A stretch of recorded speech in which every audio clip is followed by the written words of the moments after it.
Loser.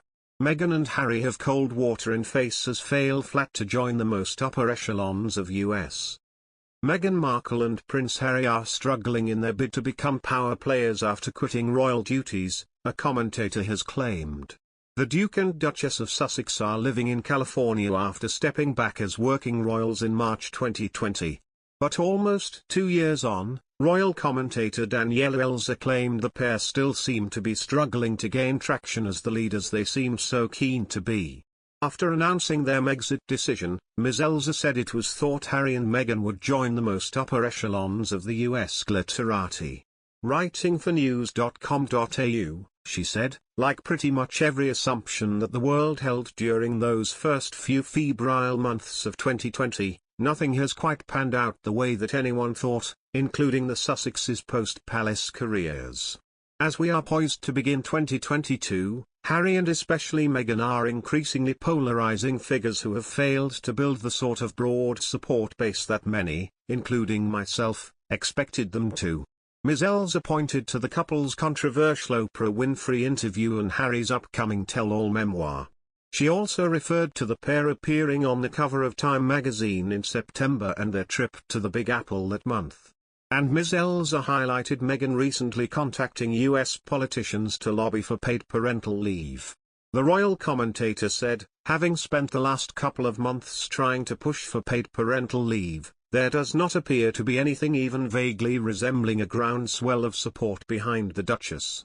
Their excruciatingly cringy Time cover and their faux royal tour of New York would seem to have failed to truly establish the duo as the power players they seem too achingly hungry to be, though the magazine outing did spawn a tranche of less than flattering memes. Running concurrently to this is the fact that those members of the royal family left behind, the Queen's relatives who don't boast their own Netflix deals or vegan latte brands, would seem to enjoy a surprising degree of popularity given the presence of not only Kate but William and the Queen, all over magazine covers. In fact, next year could see a renewed Windsor assault on the US with news that the next outing of the Duke of Cambridge's Earthshot Prize will be held in the States, raising the possibility of a royal tour there also. A source close to the couple told Vanity Fair in September that, Team Cambridge is very focused on America and making sure they have a high profile over there. The possibility of them making a high-profile visit is very much on the cards for next year.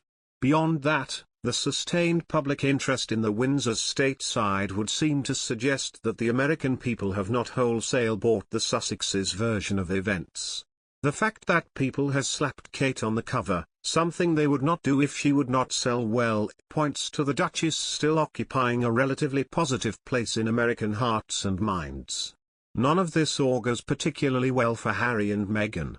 Fundamental to the Sussexes' continued enjoyment stonking great commercial contracts is them being able to bring with them tens if not hundreds of millions of viewers, like streaming Pied Pipers.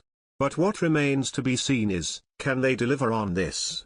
The pressure on the couple's Netflix and Spotify offerings, when the world finally gets to see and hear them, to perform will be immense. But given their shaky public standing, will their famous names translate to the huge streaming figures many might have once assumed? So far they have announced they are making a children's cartoon and a documentary about Harry's Invictus Games, two projects that are notable only for their lack of creative verve. The couple are now pursuing new lives of personal and financial freedom in California. They are living in a mansion in Montecito with their two children Archie and Lily. In September, the pair stepped out in New York for a series of high-profile engagements.